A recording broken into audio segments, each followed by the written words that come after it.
అదేవిధంగా ఆర్టీసీలో కూడా కారుణ్య నియామకాలు జరగకపోతే మా మంత్రి పొన్నం ప్రభాకర్ గారు ప్రభుత్వంతో మాట్లాడి కారుణ్య నియామకాలను ఆర్టీసీలో కూడా చేపట్టడం జరిగింది. ఈ రకంగా కార్మికుల యొక్క అభ్యున్నతి కోసం, కార్మికుల యొక్క సంక్షేమం కోసం ఈ రాష్ట్ర ప్రభుత్వం ప్రయత్నం చేస్తున్నది. కార్మికుల సంక్షేమమే మా రాష్ట్ర ప్రభుత్వం యొక్క విధానం అనే విధంగా ఈరోజు ముందుకు తీసుకెళ్లడం జరుగుతుంది. మీతో ఏ సందర్భం వచ్చినా మీతో మాట్లాడుతున్నాం, మీతో కలుస్తున్నాం. కార్మికులు అంటే మా సోదరులన్న భావన ఈరోజు తెలంగాణ రాష్ట్రంలో మేము కల్పించగలిగినాం. ఇవాళ అసంఘటిత కార్మికుల గురించి ఆలోచనే చేయలేదు. ఈరోజు అసంఘటిత కార్మికులందరినీ ఒక దగ్గరికి పట్టుకొచ్చి రాష్ట్ర ప్రభుత్వం తొందరలో తీయబోయే పాలసీలో వాళ్ళందరి సూచనలు సలహాలు తీసుకున్నాం. ఈరోజు దేశానికే ఆదర్శంగా ఉండే విధంగా గిగ్ వర్కర్స్ విధానాన్ని ఈరోజు తెలంగాణ రాష్ట్ర ప్రభుత్వం తీసుకురాబోతుంది. అందరి అభిప్రాయాలు తీసుకొని ఈ మొన్న జరిగిన భారత్ సమ్మిట్లో ప్రపంచ దేశాల నుంచి వచ్చిన కార్మిక సంఘాల నాయకుల నుంచి కూడా మనం అభిప్రాయాలు తీసుకోవడం జరిగింది. ఇవన్నీ మీరు అండగా నిలబడి ఈ ప్రభుత్వాన్ని అధికారంలోకి ఈ పార్టీని తెచ్చినందుకే ఇవన్నీ సాధ్యమైంది. ఆనాడు రాహుల్ గాంధీ గారు కన్యాకుమారి నుంచి కశ్మీర్ వరకు 150 రోజులు 4000 కిలోమీటర్ల పాదయాత్ర చేస్తూ మండు టెండల్లో మంచు కొండల్లో మిమ్మల్ని అందరినీ కలిసి మీ ఆలోచనలు పంచుకొని ఆనాడు కార్మికులను, విద్యార్థులను, నిరుద్యోగ యువకులను, రైతు కూలీల సంఘాలను కలిసి వాళ్ళు వెలుబుచ్చిన అభిప్రాయాలను రాహుల్ గాంధీ గారు సేకరించి ఈరోజు కులగణన చేపట్టాలి అని చెప్పి ఆదేశాలు ఇచ్చాడు. వారి సూచన మేరకు తెలంగాణ రాష్ట్ర ప్రభుత్వం చేపట్టిన కులగణన ఈరోజు దేశానికే ఆదర్శమైంది. తెలంగాణ రాష్ట్ర ప్రభుత్వం చేసిన చట్టం ఈరోజు కేంద్ర ప్రభుత్వం దేశంలో కూడా జనగణనలో కులగణన చేర్చి తొందరలోనే ఎవరు ఎంతమంది ఉన్నారో తేలుస్తామని చెప్పి ఈరోజు కేంద్ర ప్రభుత్వం ప్రకటించింది అని అంటే ఈరోజు మీరందరూ అండగా నిలబడి తీసుకొచ్చిన ప్రభుత్వం తీసుకుంటున్న చర్యల వల్లనే ఈరోజు పేదవాళ్లకు న్యాయం జరుగుతున్నది. అందుకే మిత్రులారా, ఈరోజు కార్మిక సంఘాల నాయకులకు నేను విజ్ఞప్తి చేస్తున్నా. 60 సంవత్సరాలు 16 మంది ముఖ్యమంత్రులు 72,000 కోట్ల రూపాయలు అప్పు చేస్తే ఒక వ్యక్తి, ఒక పార్టీ, ఒక కుటుంబం 10 సంవత్సరాలలో 7 లక్షల కోట్ల రూపాయలు అప్పు చేసింది.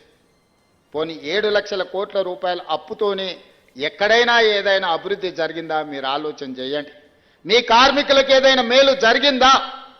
చనిపోయిన కార్మికుల పట్ల మానవత్వంతో ఎప్పుడైనా ఆలోచన చేసిండ్రా?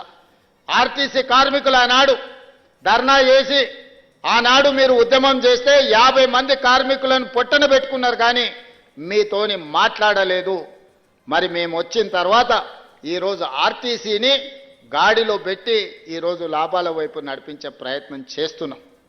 ఆర్టీసీ కార్మికులకు నేను విజ్ఞప్తి చేస్తున్నా, మళ్ళీ సమ్మె అని చర్చలు చేస్తున్నారు. దయచేసి ఈ సంస్థ మీది. ఈ సంస్థను ఏ మాత్రం పట్టింపులకో రాజకీయ నేపథ్యంలో ఎవరైనా ప్రోత్సహిస్తే, మనం ఏదైనా ఒక నిర్ణయం తప్పుగా చేస్తే మొత్తం సంస్థనే దెబ్బతినే పరిస్థితి ఈరోజు ఉంది. అదే కాదు, ఇవాళ మీరు ఆలోచన చేయండి, 7 లక్షల పైచిలకు కోట్ల రూపాయల అప్పులు రాష్ట్ర ప్రభుత్వం మీద ఉన్నాయి. ఆయన 50,000 కోట్ల రూపాయల కాంట్రాక్టర్ల బిల్లులు పెండింగ్ పెట్టాడు. బొగ్గు సరఫరా చేసిన సింగరేణికి 20,000 కోట్ల రూపాయలు పెండింగ్ పెట్టాడు. అదేవిధంగా వ్యవసాయానికి ఉచిత విద్యుత్తు అందించిన విద్యుత్తు శాఖకు దాదాపుగా 25-30,000 కోట్ల రూపాయలు పెండింగ్ పెట్టాడు. ఇట్లా ఇంకొక 1,29,000 కోట్ల రూపాయలు వివిధ సంస్థలకు బకాయిలు పెట్టిండు. చంద్రశేఖరరావు గారు డిసెంబర్ 7, 2023 నాడు మాకు అధికారం అప్పజెప్పినప్పుడు 8,29,000 కోట్ల రూపాయల అప్పులు మా చేతికి అందించిండు. ఇందులో 7,11,000 కోట్ల రూపాయలు వివిధ బ్యాంకులల్లా, వివిధ సంస్థలల్లా ప్రభుత్వం పూచీకత్తు పెట్టి అప్పులు తెస్తే మిగతావి వివిధ సంస్థలలో ఉద్దెర పెట్టిండు. ఉద్దెర మనం గ్రామాలలో ఉంటుంది. కిరాణం కొట్టోడో లేకపోతే బట్టల కొట్టో షాపోడో మనకు తెలిసినోడు ఉంటాడు. దానికి ఒప్పందాలు, ఇన్స్టాల్మెంట్స్ ఏముండవు. ఊర్లో మనకు ఉండే గౌరవం కొద్ది అప్పిస్తారు. అట్లాంటి అప్పులు విద్యుత్ శాఖ దగ్గర, అట్లాంటి అప్పులు సింగరేణి సంస్థ దగ్గర, ఇట్లా వివిధ కాంట్రాక్టర్లు చేసిన పనులకు నిన్న మొన్న సర్పంచులు నిరసన తెలిపినరని వారు మొన్న అంటున్నారు. మేము వచ్చినాక సర్పంచులే లేరు కదా మిత్రమా. మేము అధికారం రాకంటే ముందే సర్పంచుల పదవీ కాలం ముగిసిపోయింది. మరి మేము సర్పంచులకు ₹1 పని కూడా ఇవ్వలేదు. పని ఇద్దామన్న సర్పంచులే లేరు. ఇవాళ సర్పంచులకు బకాయిలు ఉన్నాయంటే ఆ ప్రభుత్వం ఆనాడు వారు పెట్టిపోయిన బకాయిలే కదా. ఇట్లాంటి బకాయిలు, కాంట్రాక్టర్ల బకాయిలు, సర్పంచుల బకాయిలు, విద్యుత్ శాఖ బకాయిలు, ఆర్టీసీ కార్మికుల బకాయిలు ఈరోజు ప్రతి సంస్థకు పుట్టిన కాడల్లా బ్యాంకులో దొరికితే బ్యాంకులో తెచ్చిండు, ఊరి మీద దొరికితే ఊరి మీద తెచ్చిండు, చేబదులు దొరికితే చేబదులు తెచ్చిండు, పక్కింటోళ్ళ దగ్గర దొరికితే పక్కింటోళ్ళ దగ్గర తెచ్చిండు. మొత్తంగా 10 సంవత్సరాలలో 8,29,000 కోట్ల రూపాయల అప్పుతోని డిసెంబర్ 7, 2023 నాడు మా చేతికి అధికారం ఇచ్చిండు. మరి ఈరోజు నేను అడుగుతున్న మిత్రులారా, 60 సంవత్సరాలు 16 మంది ముఖ్యమంత్రులు 1948 నుంచి 2014 జూన్ 2 వరకు 72,000 కోట్ల రూపాయల అప్పు చేస్తే ఒక వ్యక్తి, ఒక కుటుంబం, ఒక పార్టీ 10 ఏళ్లలో 8,29,000 కోట్ల రూపాయల అప్పు చేసి ఆ అప్పులతోని ఆయన తీసుకున్న తప్పుడు నిర్ణయాలతోని మనకు అధికారం ఇచ్చిండు.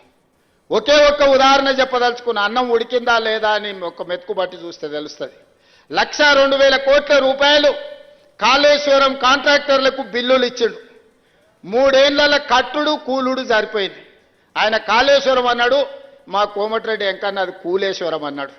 ఎక్కడైనా ఈ భూమి మీద 1,02,000 కోట్ల రూపాయలు పెట్టి కట్టిన ప్రాజెక్టులు, మేడిగడ్డ, సుందిల్లా, అన్నారం అనే ప్రాజెక్టులు కుప్పగూలిపోవడం ఎక్కడన్నా